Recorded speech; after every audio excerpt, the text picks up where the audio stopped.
Yumstastic na hapon, our Yumstastic cuties mula Luzon, Visayas at Mindanao. Welcome sa inyong DepEd Itulay online tutorial program. Ito ay handog sa inyo ng ating Department of Education sa pangunguna ng DepEd EdTech Unit at sa pagkakataong ito ay hayaan niyong samahan kayo ni Tutor A sa isa na namang makabuluhang hapon na kung saan kayo ay kailangang humanda o at sumamang saliksikin ang hiwaga ng agham ang hiwaga ng humanidades at ng agham panlipunan. Nako, nabubulol-bulol pa yata si Tutor A. Masyado kasing excited si Tutor A sa hapong ito dahil last week hindi ko kayo nakasama. Kaya naman alam ko na nakatuto kayong lahat para sa isa na namang makabuluhang episode na pag-uusapan natin for this afternoon.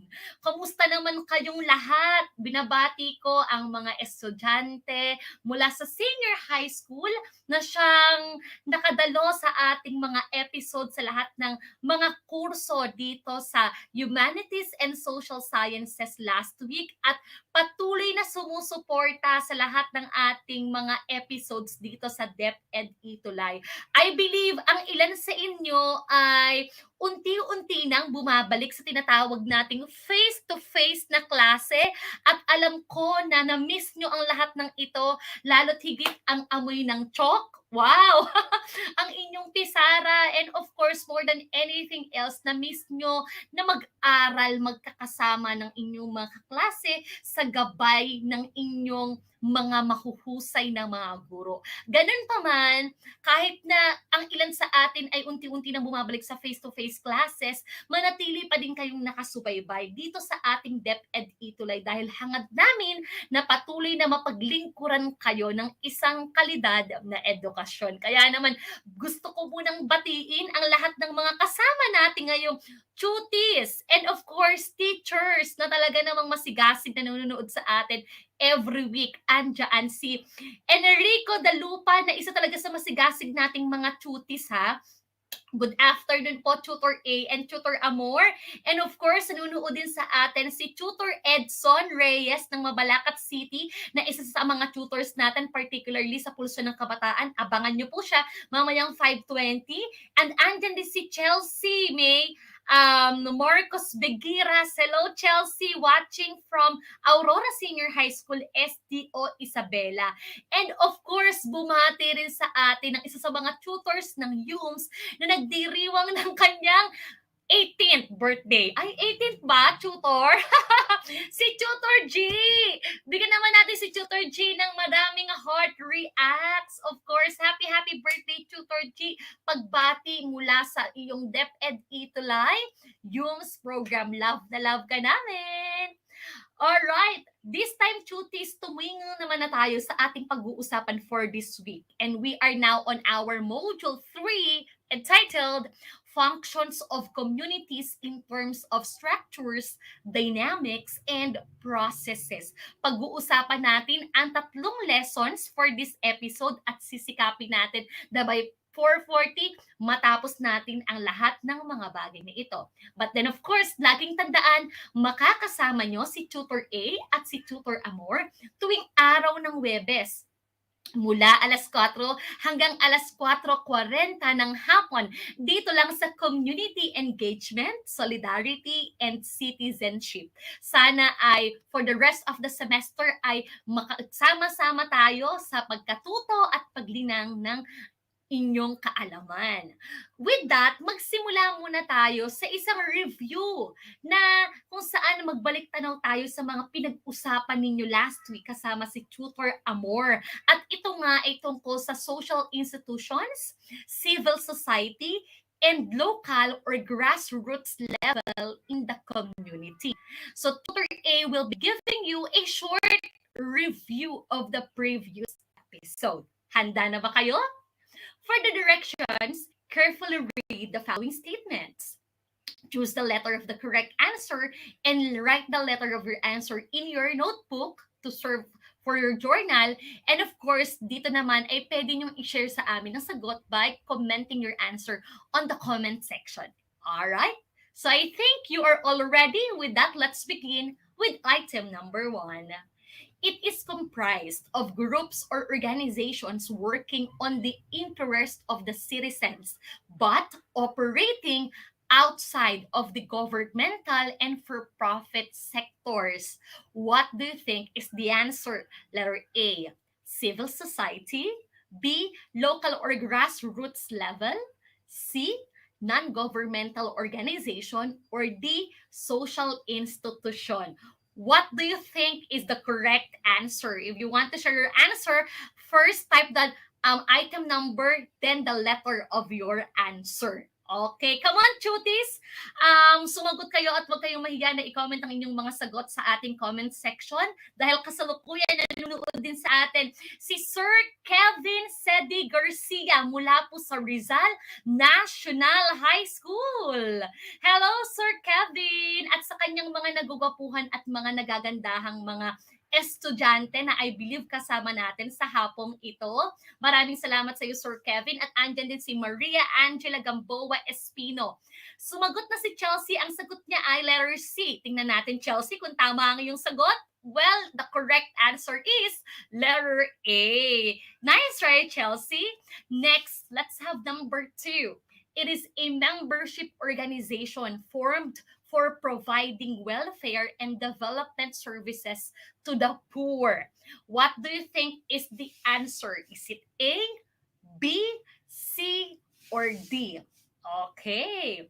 So while I'm waiting for your answers, mag-shout out tayo ng mga bumabati sa atin sa hapong ito. Andyan si Alex T. Magistrado from Ocampo National High School, SD Ocam Sur. Andyan din si Daniela Marie Ramilio ng 12 Rona May ng Bartolome National High School. At ganun din nanonood sa atin si Ma'am Pamela Santiago. Hello, Ma'am Pam, mula sa Aliaga National High School. Magandang hapon po sa iyo at sa lahat ng mga kasama nating guro. At andito rin ang isang napaka-lodi natin na si Ma'am Hazel May Mercado Alamon. Hello, Ate Hazel. Magandang hapon. Okay, so sumagot si Chelsea. Ang sagot niya ay D, social institution. Tingnan natin, Chelsea, if your answer is correct.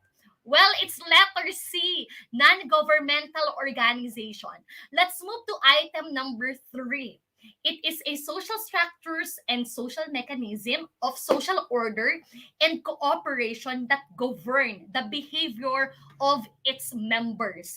What do you think is the correct answer? A, B, C, or D? Come on, cuties! You may type your answer now. Well, I believe tama siguro ang inyong mga sagot. Well, if your answer is D, you are correct. It is social institution. Next, item number 4. Let me read the question or the statement. It is the smallest social institution with the unique function or producing and rearing the young. What do you think is the answer? Is it education, family, government, or religion? Any answers from our cuties? Okay. Andiyan si Marian Claire Serafica. Good afternoon po from Bartolome National, Sanggalang National High School. Andiyan si Tutor Amor, tama ba ako? Ganon din si Giselle Aileen Mamaklay. Naku, magkapangalan pa tayo, Giselle, no? Magkaiba tayo ng spelling sa Aileen. Ayan, at andiyan din si Aldrin Gacules. Ayan, ako. Yes naman, Ate Hazel. Hello, hello. All right. So for number 4, ang sagot ni Chelsea ay B, si Marian then ay B, si Enrico ay D. The correct answer is family. Very good, cuties. Very good. And for the last item, last na tayo. It is the institution which solves conflicts that are public in nature and involve more than a few people. What do you think is the correct answer? Education, family, government, or religion? All right, come on, cuties. Well, okay. If your answer is letter C, government, therefore, you are correct. Okay, I believe that Tutor Amor really taught you that well last episode dahil marami sa inyo talaga naman ang nag-engage sa ating review of the previous episode. And with that, I'm so excited to introduce to you our new topic for this week. But then, let me share with you our objectives for today. At the end of this episode, the students should be able to identify the community structures, dynamics, and processes. Relate the functions of communities in terms of social, political, economic, and culture. And lastly, recognize the different sectors in the community that affects the lives of the member. So we hope that at the end of this episode, we will achieve those stated objectives. But then of course, we would like to thank SDO Bataan for allowing us to use the modules that we will be using for this afternoon for Module 3, Part 1 and Part 2. Marami pong salamat sa inyong suporta at pagmamahal para po sa ating mga mag-aaral. Cuties, our lesson or topic for this afternoon is all about the functions of communities in terms of structures, dynamics, and processes. Ano nga ba ang roles and responsibilities na dinedefine ni community when we talk about structures, dynamics, and processes? Ano ang lahat ng mga bagay na ito? Pag-aralan natin. Let's begin with the lesson 8, the functions of communities in terms of political and economic structures. All right. So the first thing is that what is community structure? Based on the book of Abenir and Alipao, meron tayong apat na kinds of structures in the community. And what are those for? They are the social, cultural, political, and economic structure. These four structures make the community structure that we are talking about. And this time, let's have first the social and cultural structure. When we say community social structure, it refers to the rules and expectations that people develop in the community over time to help regulate and manage their interaction with one another. Of course, all the people living in a community together should be guided by this what we call rules and expectations that will help them live together in the harmony and at the same time in compassion with one another.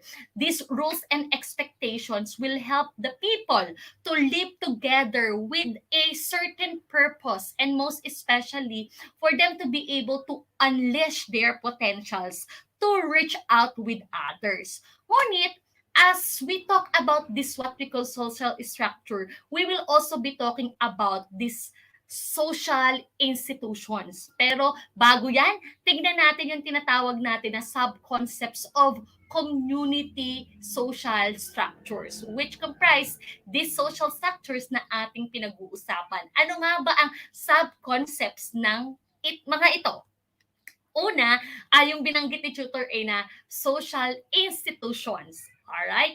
These are established patterns of belief and behavior that are centered on addressing basic social needs of community, of the people in the community. So their primary goals, no, ay ma-address or maipagkaloob, maiprovide ang mga basic na pangangailangan ng tao. Okay. Ano-ano ba yung mga basic na pangangailangan ng tao? If you will see, these are examples of social institutions. We have this primarily our family, which is the basic unit of the community or of the society, tama? Wherein this social institution, the family, no, diyan natin nararamdaman yung sense of belongingness, yung love, okay, di ba? And then yung acceptance. And then, of course, the social institution, the school that serves as that provides education for all the young people. Ang role ng paaralan ay hubugin ang kaalaman ng ating mga kabataan, lalo't higit sa lahat kayo mismo na mga kabataan ng ating bayan. Andyan din ang ating healthcare service, tama? Na pinakamahalagang bagay na ma-secure ang mabuting kalusugan ng lahat ng mga mamamayan sa isang komunidad. At andyan din ang ating gobyerno na siyang nagpapanatili ng interes ng mga tao at inuunang maipagkaloob ang lahat ng kanilang mga pangangailangan. So these social institutions, when joined together, are able to provide the basic needs of every single person in a community, which refer to the health, education, the sense of belongingness, the love, the acceptance, the security, and safety. And we consider that as one subconcept of community social structures by social institution. The second one is these social groups. This consists of two or more people in the community who regularly interact with one another. As we define social structures by referring to the interest or the basic needs of the people living together, of course, sa isang komunidad, hindi lang tayo nag-iisa. Sabi nga sa kasabihan na no man is an island, hindi natin makakayang mamuhay mag-isa dahil meron tayong kapitbahay, meron tayong mga kaibigan, meron tayong mga kababayan o kabarangay at mga kakilala na siyang katuwang din naman natin sa pag-unlad ng ating sarili. And we call that as social groups. Pwedeng ito ang inyong mga kaklase na siyang kasama niyo sa pagpasok sa paaralan or mga kaibigan na siya din naman kasama sa paglalaro or pwede rin naman yung inyong mga kabingo. Nako, ayan ha, yung mga nanay, mga lola na kailangan ng libangan, ito yung nagiging pastime nila or recreational activity para sa kanila. No? We call that as social group. The third one is the status. Position or rank a person holds in relation to other members of the community. So it may refer to the position, okay? Yung posisyon na ginaganampanan mo sa loob ng isang komunidad na ang status na ito ang status na ito ay maaaring na-acquire mo sa dalawang pamamaraan. Ang unang tinatawag natin dito ay the ascribed status. It is assigned at birth or is acquired in the course of one's life. So, karugtong muna or kasama mo ng ipinanganak sa pagpapanganak sa'yo, itong status na meron ka na maaaring it has something to do about the charisma or I think the title that your family has from the very beginning. So, ibig sabihin na mana mo na itong status na ito na maaaring dahil sa inyong influence sa inyong community or maaari naman sa yaman na inyong taglay sa inyong barangay. So that is what we call ascribed status. The second one is the achieved status. It is acquired based on merit or accomplishment in one's course of life. So ito yung estado na na-achieve mo sa mamamagitan ng iyong accomplishment, sa mamamagitan ng iyong pagsisikap na dati ay ikaw pa ay ordinaryong mamamayan lamang, ngunit dahil ikaw ay nagsikap na mag-aral mabuti, no? Nagkatapos ka ng iyong pag-aaral sa kolehiyo, nakapasa ka ng board exam, and then ngayon isa ka ng enhinyero, isa ka ng ganap na guro. We call that as achieved status. The fourth one is role. It refers to your obligation or behavior expected from an individual based on one's status in life. Ano man ang estado ng ating buhay, ano mang estado ng iyong personalidad sa isang barangay, mayroong kang obligasyon, mayroong inaasahang role na dapat mong tupdin, dapat mong isagawa bilang miyembro ng isang komunidad. And above anything else, of course, ay ang maging tapat ka sa iyong komunidad, makibahagi sa lahat ng mga hangarin nito, makiisa sa mga programa at lalo't higit sa lahat ay maging isang mabuting mamamayan sa isip, sa salita at sa gawa. Those are the 4 sub-concepts of the community social structures. Andyan pa ba kayo, my dearest cuties? Maraming salamat sa nanonood pa rin sa atin hanggang ngayon. Huwag kayong mawawala at hanggang dulo samahan nyo si Tutor A dito sa Community Engagement, Solidarity, and Citizenship. Now, after the social structure, let's move to the cultural structure. Ano po ang social structure has something to do about addressing people's needs and with its sub-concepts, the social institutions, the roles, the status, etc. Ngayon naman, anong tinatawag natin na cultural structure?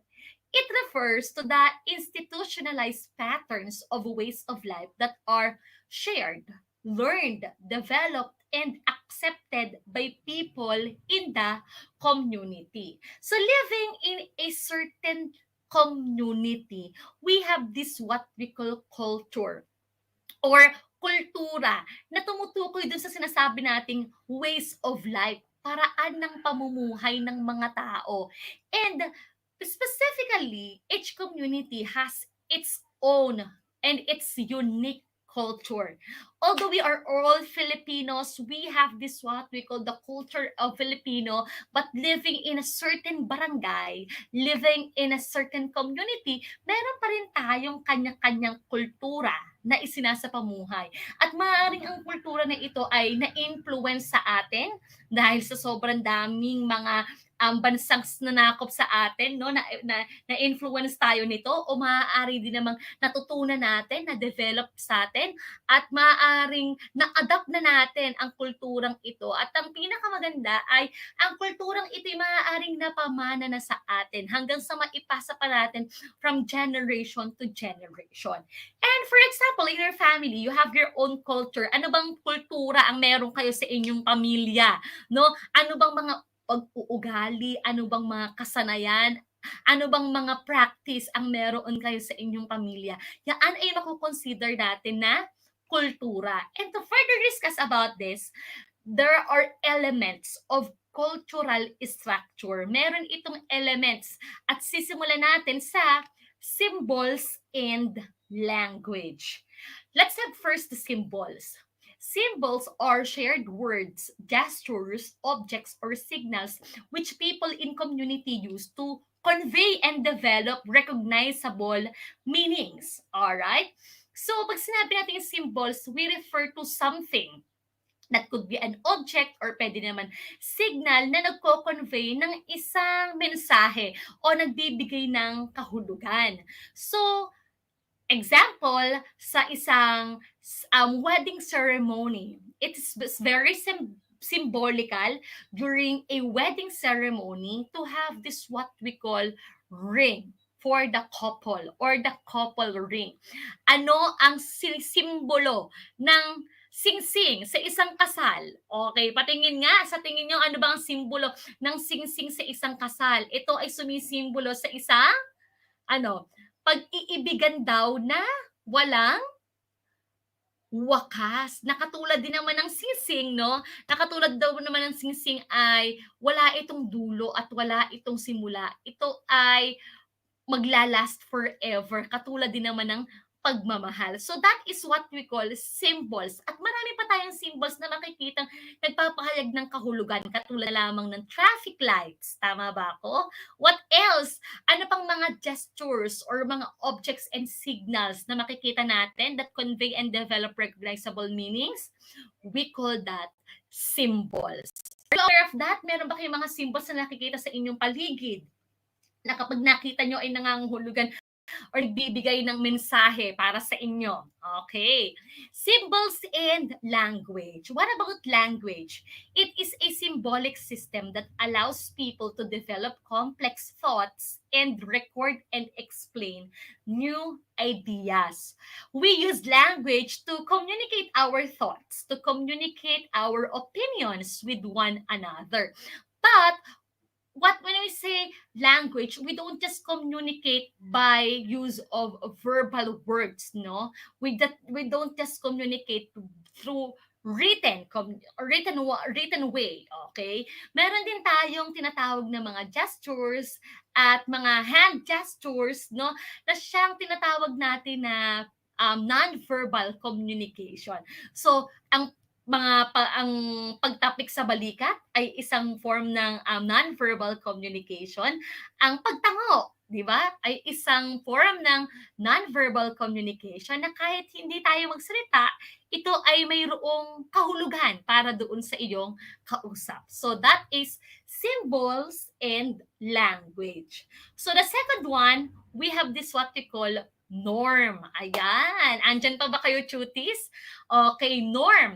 And when we say norm, it refers to specific cultural expectation on how to behave in a given situation. In other meaning, when we say norm, it means typical, it means ordinary, it means usual. Parang isang ugaling pangkaraniwan na lamang sa inyong barangay. Ano yung mga pangyayari na parang pangkaraniwan na masasabi mong, ganito na talaga dito. Nako, usual na lang yan. Nako, ordinaryo na lang yan. Okay.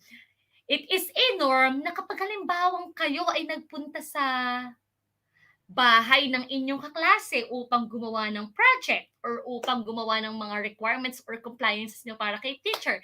Anong ginagawa nyo? Kayo ba'y nagmamano? No? Nagmamano sa inyong sa mga magulang ng inyong kaklase. Naku, madalang na yata yung mga kabataan ngayon na nagmamano sa mga magulang ng kanilang mga klase, lalo tigit sa lahat kung pupunta sa ibang bahay, ano? Pero it is a norm na kapag meron kang bagong kakilala, kayo ay nag-shake hands. So that is an example of norm. Tutor A, norm na rin ba sa isang barangay or komunidad ang makipagmarites? Nako, yan ang iiwasan natin na maging usual or maging ordinaryo na lamang sa inyong barangay. Yung makipagmarites or makipagbidahan o makipagchismisan, nako, norm, no, no, no, no sa atin yan. Okay? Ano pang mga example na pwede nating masabi kapag halimbawang norm sa ating komunidad o sa inyong bahay? Norm ba sa inyo na pagkakain, no, ay ililigpit ang pinagkainan, lalo tigit sa lahat kung ang inyong spoon and fork, no, pagkatapos kumain, paano daw gagawin? Pagdidikitin, it means na you are already done. Pero kapag hindi pa, ibig sabihin hindi ka patapos kumain. There are certain norms that comprise the cultural structure that we have in our community. Ang pinakamahalaga, sikapin natin that it is a positive norm, not a negative one. Next, we have the values. The abstract standards in a community that define the ideal principles of what is good, just, and desirable. Sa Tagalog, ito yung inyong mga pagpapahalaga sa buhay. At naniniwala ako that as Filipinos, we have a lot of values. Most especially when it's all about our family. We are family-oriented. Tama ba ako? Malaki ang pagpapahalaga natin sa pamilya. Ganon din naman, binavalue natin ang friendship or ang pakikipagkaibigan. Ibang gumawa ng pakikipagkaibigan ang mga Pilipino. Minsan nga, ang mga kaibigan pa natin ang mas tinuturing nating kadugo kaysa doon talaga sa sarili nating pamilya, right? But then more than that, we value what else? We value love, respect, integrity, patriotism, at madami pang iba. At sa mga kabataan, it's a good reminder na patuloy na pagyamanin nyo ang inyong mga buhay sa magagandang values upang sa gayon ay maipasa nyo ito sa mga taong nakapaligid sa inyo. Alright, next one is belief or beliefs. These are shared ideas of what is held collectively true by people in a community. Or sa Tagalog, ito yung ating paniniwala. Hello! Tayong mga Pilipino, ang dami nating mga paniniwala. Ang dami nating mga bagay na ina-uphold at sinasabing ito ang katotohanan, ito ang totoo, no? But then of course, in other words, ano bang mga example ng ating mga paniniwala? Meron tayong tinatawag na mga superstitious beliefs, 'di ba? Na sinabi nilang gano'n, huwag ka daw agad didiretso ng uwi sa bahay kapag ikaw ay galing sa burol. Ano pa, pag daw nahulog ang kutsara or tinidor, ibig sabihin, meron pang bisitang darating. Ano pa ang mga common natin ng mga pamahiin, di ba? Na dapat daw ang magkapatid ay hindi pwedeng ikasal at the same year dahil ito daw ay sukob. Mako, mayaman ang mga Pilipino when it comes to beliefs at lagi na sinasabi, wala namang mawawala kung ikaw ay maniniwala. Well, let's see. That is what we call belief. Next, rituals. They refer to the established sacred or secular procedures and ceremonies that people in the community regularly perform. When I say rituals, they are not just associated with religious event, no? Pwede rin itong tumukoy dun sa tinatawag natin na mga oath of allegiance, okay? Pwede rin naman mga dedication ceremonies. Pwede rin naman ay presidential inaugurations, di ba? Pwede din naman ang kasal, ang funerals, and other more. But talking about the sacraments of religious of other religions, no? Meron tayong tinatawag sa Islam na Ramadan na kung saan ang ritual nila dito ay nag-fast sila. Ibig sabihin, hindi sila kumakain for the whole duration of Ramadan. But it is also ritual when you turn 18 for the girls and 21st for the boys, kayo ay nagtuthrow ng isang debut or ng isang party. Those could be considered as rituals. At yun ay parte ng tinatawag natin na cultural structure. And the last one, we have these artifacts. Okay? Isa ang artifacts na reflection ng kulturang meron tayo sa ating community. Artifacts are any objects or things that have special meaning for people in the community. Okay? Dahil maaaring ito ay nadiskubre pa ng ating mga ninuno, na maaaring ito ay may kinalaman sa origin ng ating community, or maaaring may special na kahulugan in relation with the history of our community. And on your screen is an example of artifacts that is called what? The Manunggul Jar. Na di ba natagpuan ito sa Tabon, Palawan, if I'm not mistaken, no? What do we mean by this what we call the Manunggul Jar? Okay? So kung malalaman natin at napag-aralan ninyo sa what to call this, iba ninyong mga subjects dito sa senior high school, ang ibig sabihin daw nito ay burial jar. Okay? At kung makikita nyo, merong two figures na nasa pinakatakip ng jar na ito. So the front figures, yung nasa harapan daw, it means the deceased man. Ito daw yung patay na tao na nakaupo, right? And then the other one that is holding the steering paddle, no? Siya naman daw, and directing the boat, no? Ito naman daw yung soul ng tao na namatay na yon after life. So that is an example of artifacts, the Manunggul Jar, which represents the what to call this, the burial jar. All right. So artifacts, values, beliefs, and the other elements that we have just talked about reflect the cultural structure. At ang lahat ng mga bagay na iyon ay mas higit na napapayaman ang kultura ng komunidad na meron tayo. And with that, we are done with our lesson 8. Yay! Nako, meron pa tayong mga kasamang nanonood. Andito pa si Rodalyn Meligrito. Good afternoon po, teachers from Bartolome Sanggalang National High School. At ang dami din nating mga cuties na mga sumagot kanina during our review episode at mga katanungan sa kanila ni Tutor A. Kaya magpatuloy tayo. Now, let's talk about naman the political structure, okay? In terms of political and the economic structures. Let's begin with the political structure. When we say political structure, according to Abiner and Alipao, it refers to the people's established ways allocating power and making decisions in running and managing community affairs. A certain community should be governed by rules, no? By certain laws. But then, of course, we believe that there are certain ways on how we could allocate the power, on how we could allocate or create the authority to run and manage community affairs. But then, when we say political structure, it doesn't mean that we only refer to our leaders. But when we say political structure, we are part of it and we have been enjoying it as the citizen of our community. So with that, let's further discuss political structure by talking about its four elements. The first one is the political organization.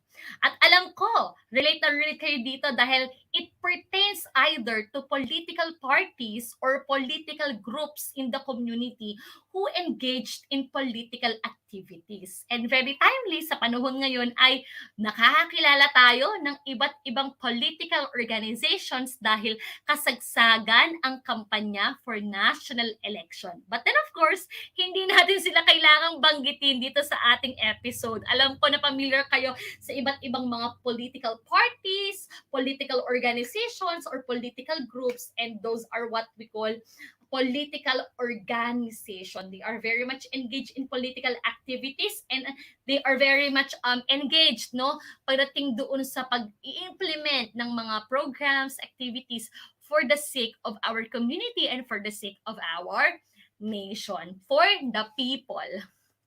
Next, citizenship norms.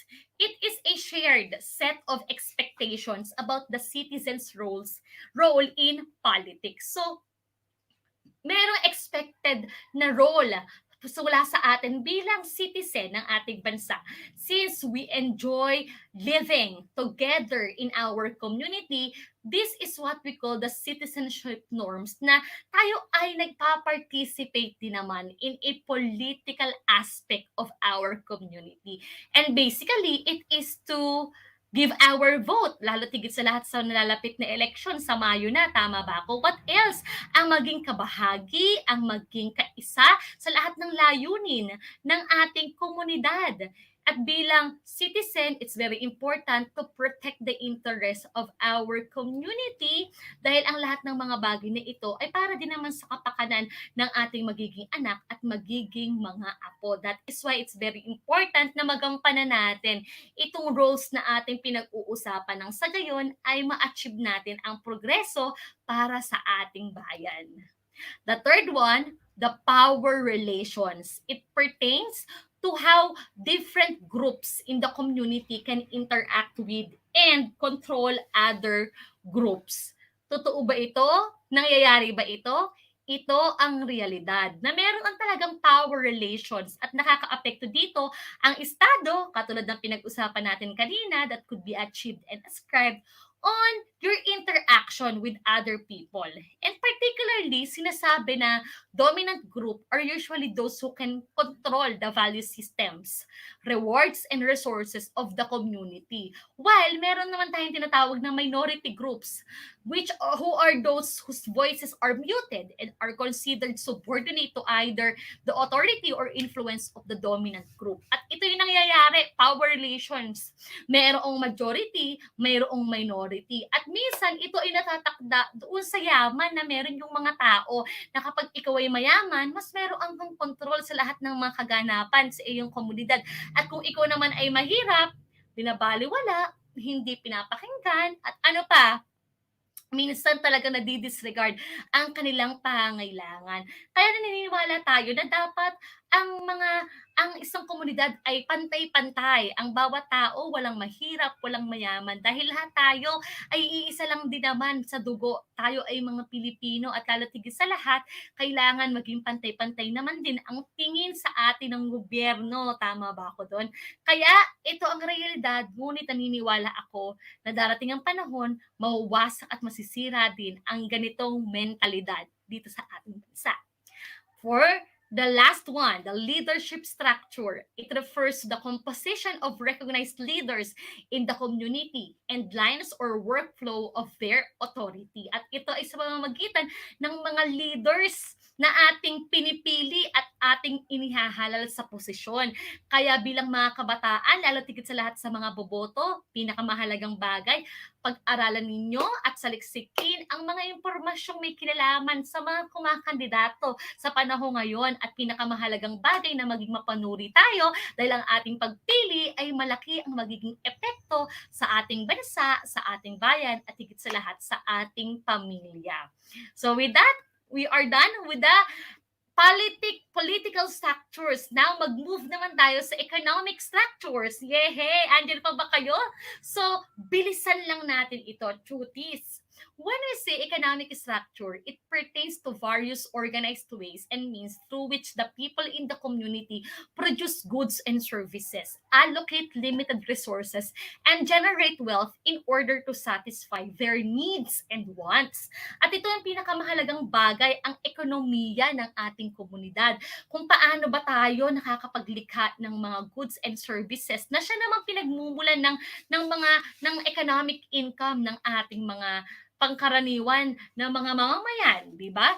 And at the same time, to allocate limited resources, paano maipabahagi ang mga limitadong resources na meron ng inyong barangay at paano pa makapag-generate ng income ang mga tao upang sa gayon ay matugunan ang kanilang pangailangan.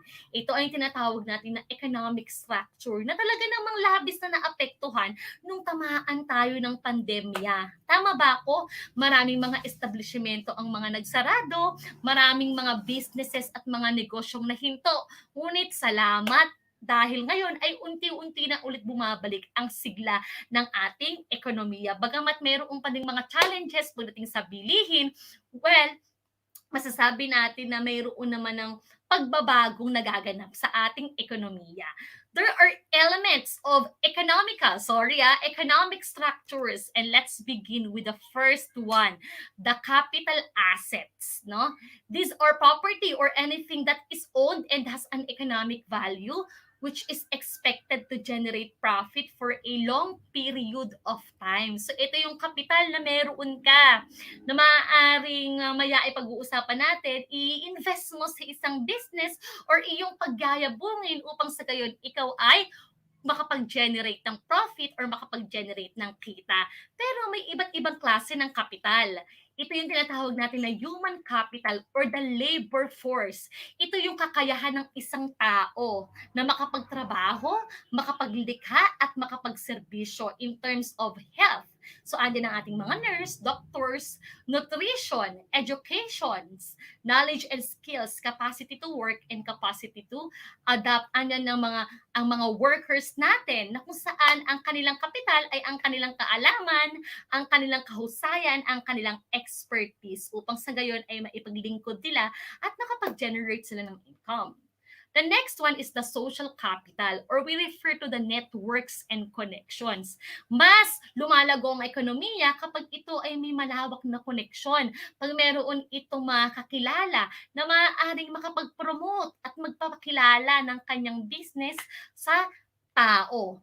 Okay, and then the third one, the natural capital. It could be land and produce water and resources, trees and forest products, wildlife biodiversity, and environmental services. These are already given.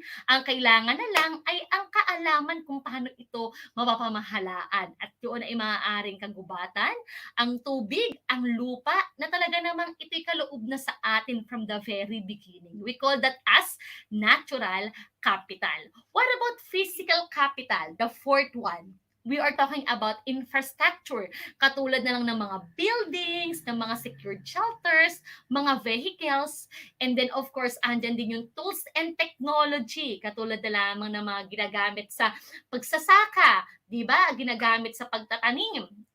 We call those as physical capital. And the last one, the financial capital. That could either be savings, credit, and debt, nako, remittances, pensions, and wages. Ito yung mga pinansyal, so may kinalaman dito ang perang meron kang hawak na magkano man iyan, maaring utang, ito man ay ipon, pension, or kabayaran, we call that as financial capital.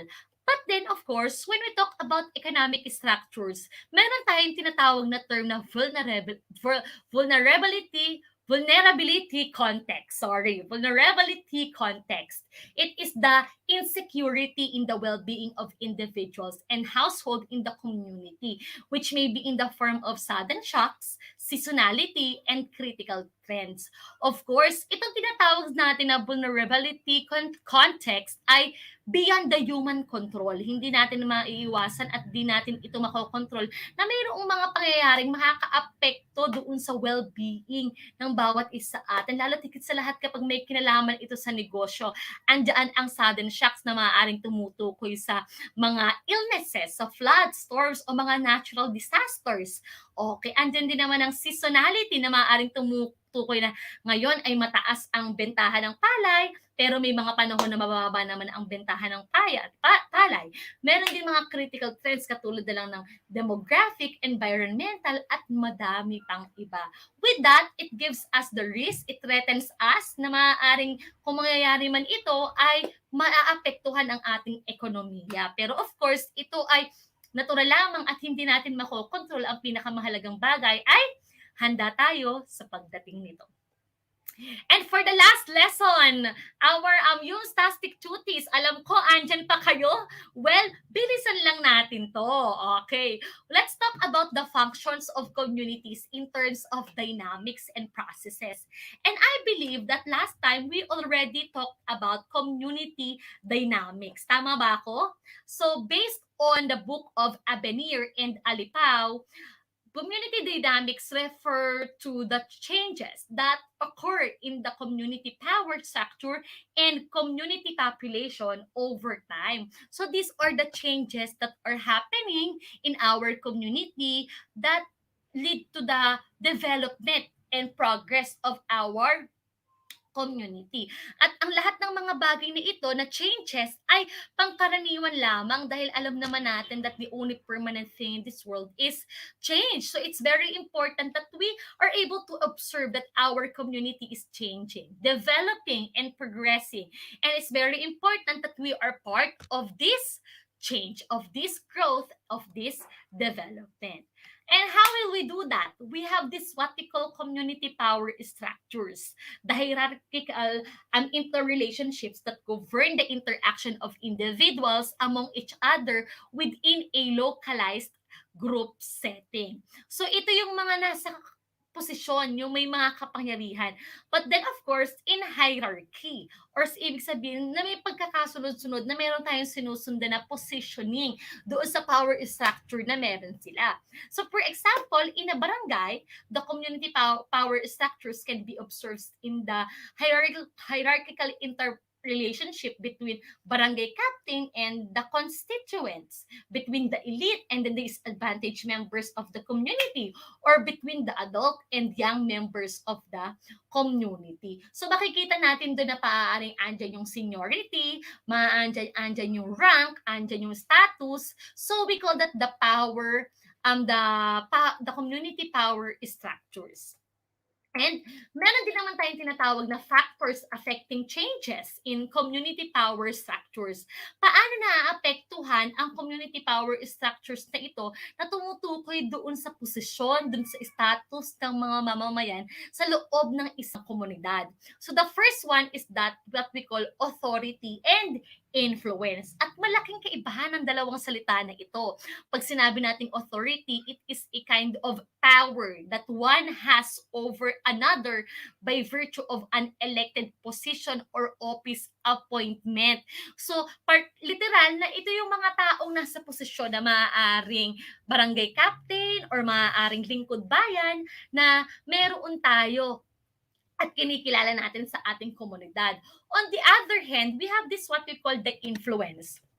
It is a kind of power that a person possesses over another by virtue of other people's positive perception of the former's competence and ability. Meaning, you have the power to influence. Meron kang kakayahan na maimpluwensya ang isang tao na maaaring ito ay dahil sa inyong relasyon sa isa't isa, ito ay maaaring yung pagkakakilala sa iyo ng tao na ito, at maaaring ito rin naman ay ang samahan ninyo na meron kayo, di ba? So I believe na lahat tayo ay mayroong kakayahang makapag-influence.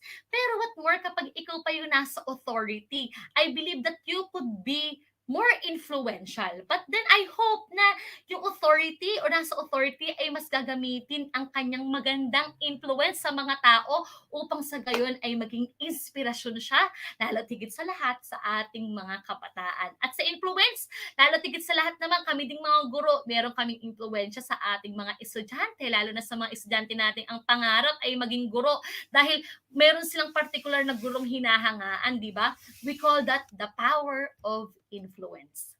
Next, status and wealth. When we say status, it is an attainment of influence by virtue of family prominence, position held, past achievements, or personal prestige. So, naaapektuhan yung power relation kapag ka ikaw ay isang doktor, okay? Pwedeng kapag naman ikaw ay isang inhinyero, kapag meron kang mga achievements, ikaw ay na-recognize, so kilala ka, meron kang status na pinangahawakan. Pwede rin naman na maka-influence ang wealth or yung tinatawag natin na yaman. Diba?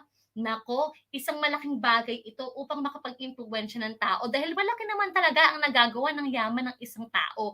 Pero ang pag-asa natin, sana ang yaman na ito ay magamit para sa pagtulong, magamit para makapaghandog ng serbisyo sa mga tao. What else? We have this what we call the expertise and the charisma. Expertise comes from your mastery sa anumang iyong ginagawa that could be hard-earned by specific knowledge and abilities.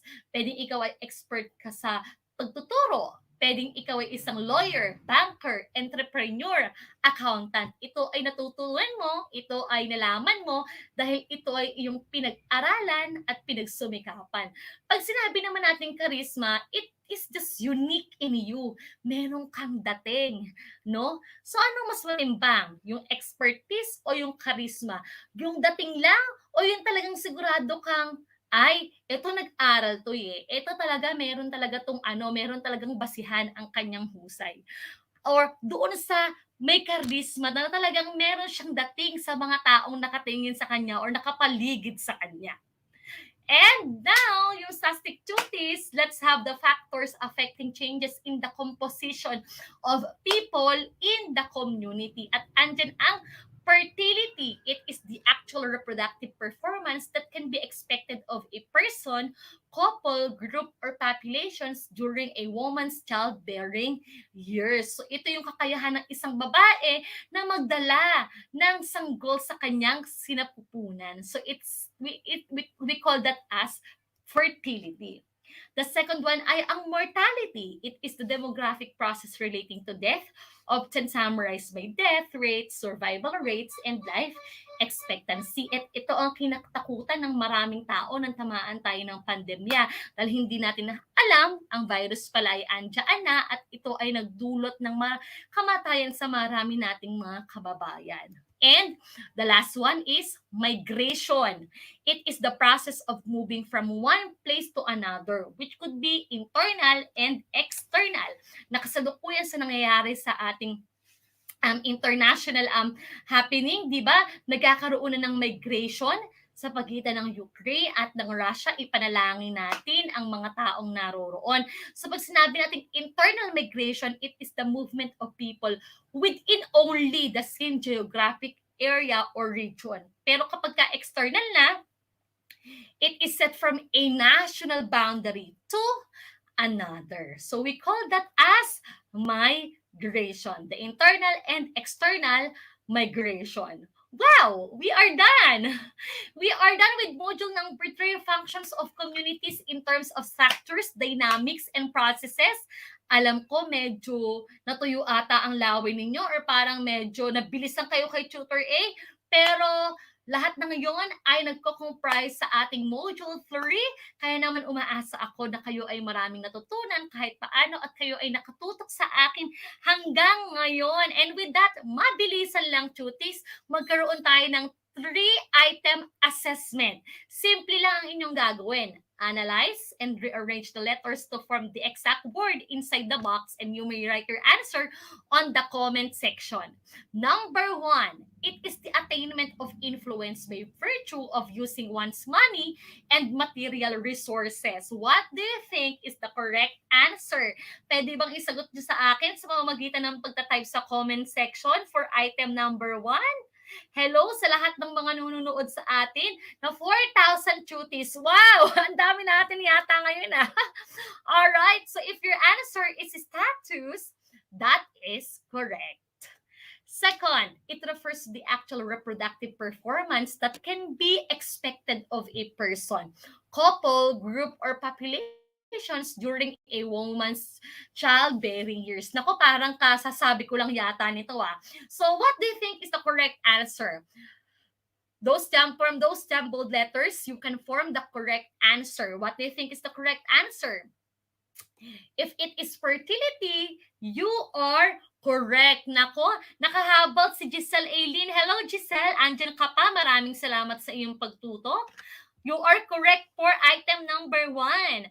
What about item number 3? It is a kind of power that a person possesses over another by virtue of other people's positive perception of the former's competence and ability. So what do you think is the correct answer? Well, andyan na oh. Pwede kaya nung hulaan yan. So if your answer is influence, you are correct. Very good. Yung Stastic Cuties, I know you got it all correct. Maraming salamat.